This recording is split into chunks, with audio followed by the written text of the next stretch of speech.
so I have no talent at drawing at all, can make neat drawings, and then I can cut them out and I can paste them into my documents so that I can combine pictures and words. And then I can send it onto the electronic mailbox so somebody else that's living here in Aspen can dial up a phone number and get their mail and see this drawing that I made. So we're starting to break out, and you can just see it now. And it's really exciting. So where we are is that the personal computer is a new medium, and that society and computers are really meeting for the first time in the 80s. In 15 years, it's going to be all over in terms of this first phase, getting these tools out into society in large numbers. But during the next 15 years, if we have an opportunity to do it great or to do it so-so. And what a lot of us at Apple are working on is trying to do it great. I want to look at one last thing, then we can talk about whatever you want to talk about. What is a computer program? Do you know what a computer program is? Anybody? No? Sort of? Sort of. It's an odd thing. It's really an odd thing. You can't, you've never seen an electron, but computer programs have no physical manifestation at all. They're simply ideas expressed on paper. Computer programs are archetypal. What do I mean by that? Let's compare computer programming to television programming. Again, if you go back and you look at the tapes of the JFK funeral in 1963, I guess, you'll start to cry. You will feel a lot of the same feelings you felt when you were watching that 20 years ago. Why? Because through the art of television programming, we are very good at capturing a set of experiences, an experience, 2 experiences, 20 experiences, and being able to recreate them. We're very good at that. It takes a lot of money, and it's somewhat limited, but we can do a pretty good job of that. You can really feel the excitement of Neil Armstrong landing on the moon. Computer programming does something a little different. What computer programming does is it captures the underlying principles of an experience. Not the experience itself, but the underlying principles of the experience. And those principles can enable thousands of different experiences that all follow those laws, if you will.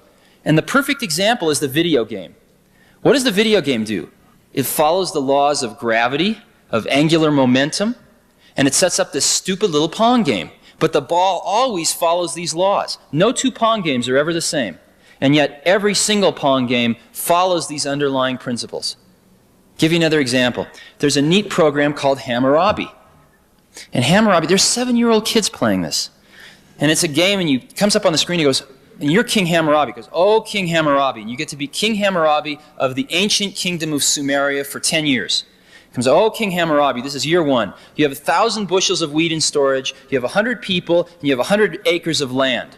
Land is trading at 24 bushels an acre. Would you like to sell any land? No. Would you like to buy any land? No. How much would you like to plant, or feed, how much would you like to plant?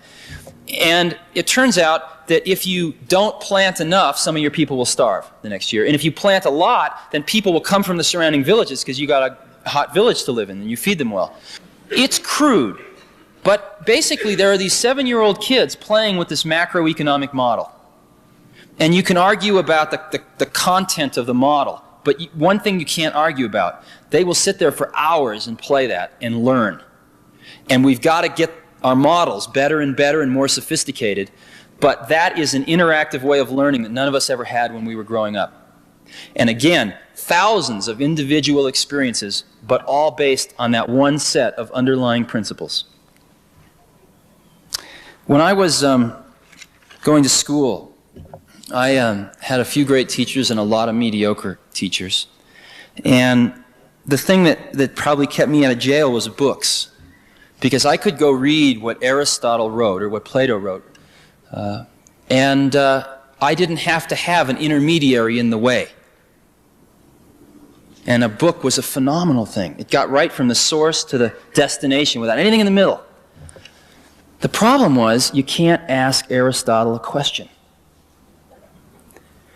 And I think as we look towards the next 50 to 100 years, if we really can come up with these machines that can capture an underlying spirit or an underlying set of principles or an underlying way of looking at the world, then when the next Aristotle comes around, maybe if he carries around one of these machines with him his whole life, his or her whole life, and types in all this stuff, then maybe someday after the person's dead and gone, we can ask this machine, hey, what would Aristotle have said?